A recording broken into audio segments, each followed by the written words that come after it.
আসসালামু আলাইকুম। সবাই কেমন আছেন? তো আমি আজকে কি করতেছি, একটা ভাজি রেডি করতেছি।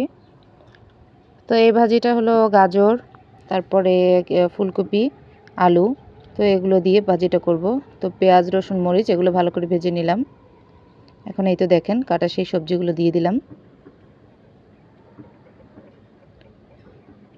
তো এই ভাজিটায় আমি অবশ্যই পাঁচফোড়ন ইউজ করি। তো পাঁচফোড়নের গুঁড়া ছিল, আমি ওগুলো দিয়ে দিছি ভাজার সময়। কারণ পাঁচফোড়নটা ইউজ করলে আমার খুবই ভালো লাগে।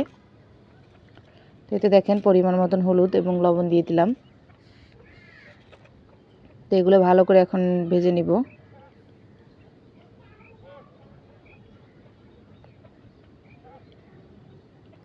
শীতের সবজি আসলে এটার সাথে অনেক কিছুই যায়। সিম থাকলে সিম দেওয়া যায়, অন্য কিছু সেটাও দেওয়া যায়।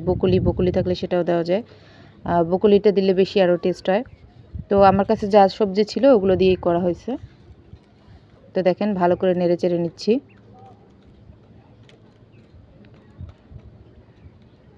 এই তো ভালো করে হলে পরে এটার মধ্যে আমি দিয়ে দিব কিছু মসুরির ডাল। তো মসুরির ডাল আমি ভিজিয়ে রাখছি, তো ওটা আমি দিয়ে দিব পরবর্তীতে। তো দেখেন ভালো করে হয়ে গেলে তখন দিব, কারণ ডালটা আগে দিলে পরে একদম গলে যাবে, তার কারণে পরে দিব।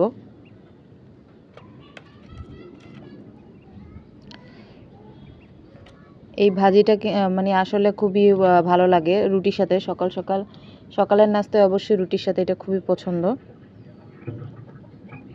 তো এই তো দেখেন ডালগুলো এখন দিয়ে দিলাম। এখন এগুলো ভালো করে নেড়ে নিব।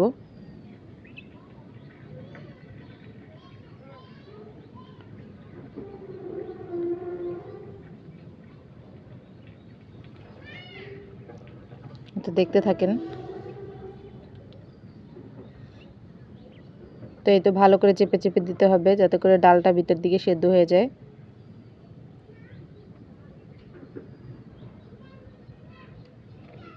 তো আমি এই এই তো করে দিব, একটু ঢাকনা দিয়ে দিব। দেখেন তো ঢাকনায় এখন এই যে ধনিয়া পাতা দিয়ে দিব। এটার মধ্যে পরিমাণে ধনিয়া পাতা বেশি দিলে তখন এটা খুবই মজা লাগে। তো এই তো দেখেন আমি কিন্তু দুইটাই দিছি। প্রথমে দিয়েছি পাঁচফোড়ন, আদা, কি বলে, পেঁয়াজ, রসুন, মরিচ যখন ভেজেছি, তো লাস্টের দিকে আমি একটু পাঁচফোড়নের গুঁড়ো অ্যাড করে দিছি। আর এই তো দেখেন এখন আবার লাস্টের দিকে ধনিয়া পাতা দিয়ে দিলাম। এখন এই ভাজিটা হয়ে গেল। তো দেখেন কি সুন্দর হয়েছে। এটা আসলে যে কি যে মজা লাগে, তো আপনারা অবশ্যই বাসায় ট্রাই করবেন, খুবই ভালো লাগে। এটা আসলে রুটির সাথে অনেক বেশি মজা লাগে। রুটি বা পরোটা এটার সাথে অনেক ভালো লাগে, বা লুচি, অনেকে লুচি বানিয়ে খেতে পারেন। তো সবাই বাসায় ট্রাই করবেন, আর কেমন কেমন লাগে অবশ্যই নিজেরা দেখবেন, কারণ আমি তো অবশ্যই আপনাদের দেখাই, কখনো খাওয়াই না।